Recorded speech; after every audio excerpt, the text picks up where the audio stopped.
Assalamualaikum warahmatullahi ta'ala wabarakatuh. Alhamdulillah. Assalatu wassalamu ala rasulillah Sayyidina wa maulana Muhammad ibn Abdullah wa ala alihi wa ashabihi wa man tabi'a hudahu wa walah, amma ba'du. Para sahabat, para teman-teman yang dirahmati oleh Allah subhanahu wa ta'ala, dalam kesempatan kali ini kami akan menayangkan kajian kisah peristiwa Karbala 10 Muharram dan nasib pembunuh cucu Nabi Sallallahu Alaihi Wasallam, yang mana dalam hari ini kita masih berada di bulan Muharram. Maka di dalam bulan ini kita akan mengingat-ingat kembali atau membahas kembali peristiwa terbesar pasca Rasulullah Shallallahu Alaihi Wasallam wafat. Di antaranya adalah terbunuhnya cucu-cucu beliau, Sayyidina Hasan juga Sayyidina Husain radhiyallahu taala anhuma. Di dalam sebuah videonya, Profesor Dr. Kiai Haji Nadir Shah Hussein berkisah tentang seorang lelaki yang terbunuh tragis pada tanggal 10 Muharram. Lelaki itu berusia 85 tahun. Pada hari ke-10 bulan Muharram di tahun 61 Hijriah, selepas menunaikan sholat subuh. Lelaki sepuh itu, karena umurnya sudah 85 tahun, maka berarti sudah sepuh, kemudian bergegas keluar tenda dan menaiki kuda kesayangannya. Beliau menatap pasukan yang tengah mengepungnya. Mulailah lelaki sepuh itu berpidato yang begitu indah dan menyentuh hati. Begini pidatonya: "Lihatlah nasabku, pandangilah siapa aku ini, lantas lihatlah siapa diri kalian. Perhatikanlah, apakah halal bagi kalian untuk membunuhku dan mencederai kehormatanku? Bukankah aku ini putra dari anak perempuan nabimu? Bukankah aku ini anak dari Ghashi dan keponakan nabimu yang pertama kali beriman kepada ajaran nabimu? Bukankah Hamzah pemuka para syuhada adalah pamanku? Bukankah Ja'far yang akan terbang dengan 2 sayap di surga itu pamanku? Tidakkah kalian mendengar kalimat yang masyhur di antara kalian sendiri bahwa Rasulullah Shallallahu Alaihi Wasallam pernah berkata tentang saudaraku dan aku?" Kata baginda Rasul, "Keduanya adalah pemuka dari pemuda ahli surga. Jika kalian percaya dengan apa yang aku sampaikan, dan sungguh itu benar karena aku tak pernah berdusta. Tapi jika kalian tidak mempercayaiku, maka tanyakanlah kepada sahabat Nabi Jabir bin Abdullah Al-Ansari, Abu Sa'id Al-Khudri, Sahal bin Sa'ad, Zaid bin Arqam, dan Anas bin Malik, yang kesemuanya akan memberitahu kalian bahwa mereka pun mendengar apa yang Nabi sampaikan mengenai kedudukan saudaraku dan aku. Tidakkah ini semua cukup menghalangi kalian untuk menumpahkan darahku?" Kata-kata yang begitu eloknya ini direkam oleh sejumlah kitab dari para ulama ahlu sunnah wal jamaah, seperti misalnya Tarikh At-Tabari di jilid ke-5 halaman 425, dan Ibnu Katsir dalam kitabnya Al-Bidayah wan Nihayah jilid ke-8 halaman 193. Namun sayangnya, mereka yang telah terkunci hatinya tidak akan tersadar dengan pidato tersebut. Pasukan yang mengepung atas perintah Ubaidillah bin Ziyad itu memaksa lelaki yang bernama Sayyidina Husain bin Ali bin Abi Thalib radhiyallahu ta'ala anhuma untuk mengakui kekuasaan Khalifah Yazid bin Muawiyah. Tidakkah ini menjadi pelajaran bagi kita semua para sahabat, bahwa pertarungan di masa khilafah itu dulu sampai mengorbankan nyawa seorang cucu Nabi Muhammad Sallallahu Alaihi Wasallam? Apa masih mau dibilang khilafah itu satu-satunya solusi umat?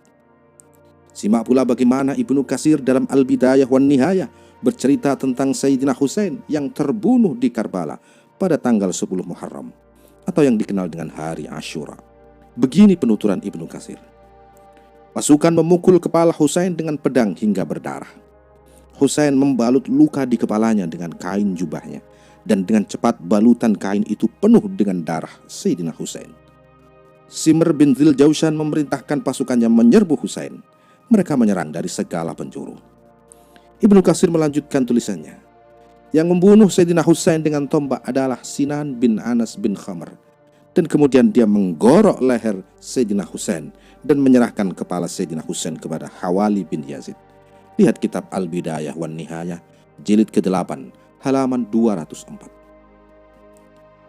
Anas melaporkan bahwa ketika kepala Sayyidina Husain yang dipenggal itu dibawa kepada Ubaidillah bin Ziyad, yang kemudian memainkan ujung tongkatnya itu menyentuh mulut dan hidung Husain, sahabat Anas berkata, "Demi Allah, sungguh aku pernah melihat Rasulullah SAW mencium tempat engkau memainkan tongkatmu ke wajah Husain ini." Ibnu Katsir pun mencatat 72 orang pengikut Sayyidina Husain yang terbunuh hari itu.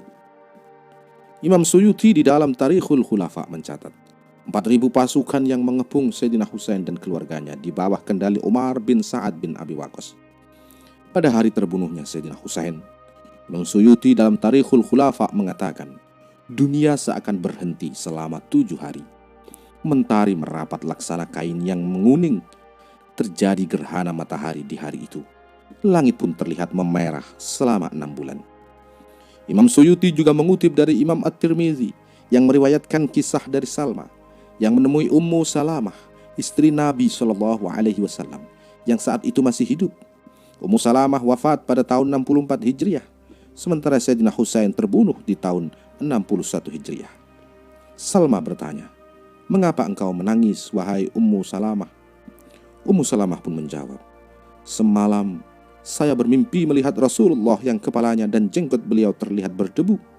Saya tanya, 'Mengapa engkau, wahai Rasul?' Rasulullah pun menjawab, 'Saya baru saja menyaksikan pembunuhan Husain.'" Begitulah dahsyatnya pertarungan kekuasaan di masa khilafah dulu. Mereka tidak segan membunuh cucu Nabi demi kursi khilafah. Apa mereka sangka Rasulullah tidak akan tahu peristiwa ini? Lantas, apakah mereka yang telah membunuh Sayyidina Husain kelak masih berharap mendapat syafaat dari Rasulullah SAW di padang mahsyar? Dalam kisah yang memilukan ini, sungguh ada pelajaran untuk kita semua.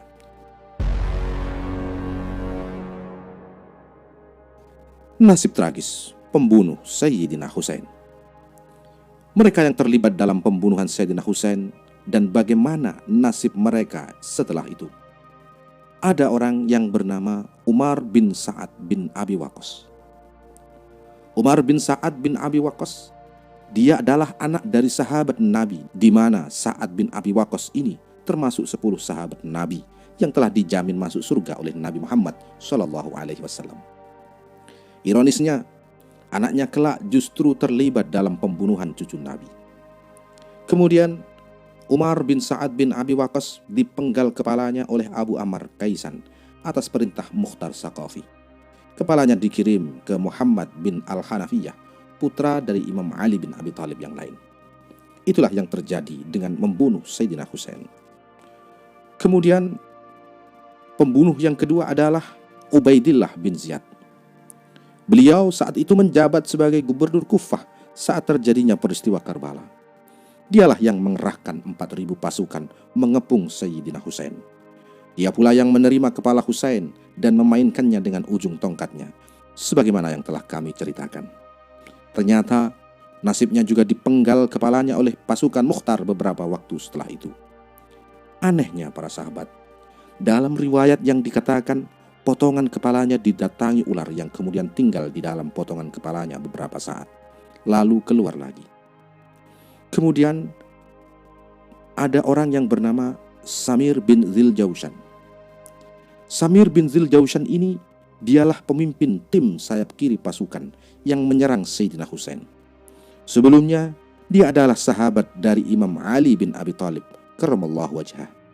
Namun, di masa dinasti Umayyah, malah berbalik membenci keluarga Ali. Pasukannya lah yang memenggal kepala Husain. Dan bagaimana nasibnya? Ternyata 5 tahun setelah itu, nasibnya ini juga dipenggal kepalanya oleh pasukan Mukhtar Saqaf. Kepalanya dikirim ke Muhammad bin Hanafiyah, sementara tubuhnya dibiarkan dimakan anjing. Ada juga orang yang bernama Sinan bin Anas. Sinan bin Anas ini adalah orang yang membunuh Sayyidina Husain secara langsung. Setelah wafatnya Khalifah Yazid, Sinan ketakutan dan menyembunyikan diri karena orang-orang mengetahui bahwa dialah yang membunuh Sayyidina Husain. Ada kabar dia juga dibunuh oleh pasukan Mukhtar Saqafi. Ada yang bilang dia wafat pada masa Gubernur Hajjaj bin Yusuf di Kufah. Kemudian ada orang lagi yang bernama Hurmala bin Kahil al-As'adi. Orang ini yang telah membunuh Ali al-Asghar, anak Sayyidina Husain yang baru berusia 6 bulan. Berarti cicitnya Nabi Muhammad SAW. Sayyidina Husain meminta air untuk bayinya yang kehausan. Namun Hurmala melepas anak panah bermata 3 ke leher sang bayi, cicit Nabi Muhammad SAW.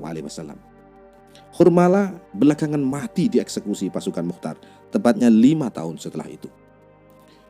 Lalu ada orang yang bernama Khalid bin Yazid. Dia adalah orang yang membawa potongan kepala Sayyidina Husain ke Kufah untuk Ubaidillah bin Ziyad. Dia pernah menyembunyikan kepala Sayyidina Husain di kompor rumahnya. Nasibnya kemudian berakhir tragis. Dia dibunuh di depan rumahnya dan dibakar oleh pasukan Mukhtar As-Saqafi. Begitulah yang terjadi terhadap 6 tokoh utama dalam peristiwa pembunuhan Sayyidina Husain di Karbala pada 10 Muharram. Semoga Allah memberikan pembalasan yang setimpal atas kelakuan, kebiadaban, dan kekejian mereka yang telah mereka lakukan terhadap keluarga Nabi Muhammad SAW. Demikianlah kisah yang bisa saya sampaikan. Semoga ada manfaatnya. Wallahu a'lam bishawab. Wallahul muwaffiq ila aqwamit thoriq. Wassalamualaikum warahmatullahi wabarakatuh.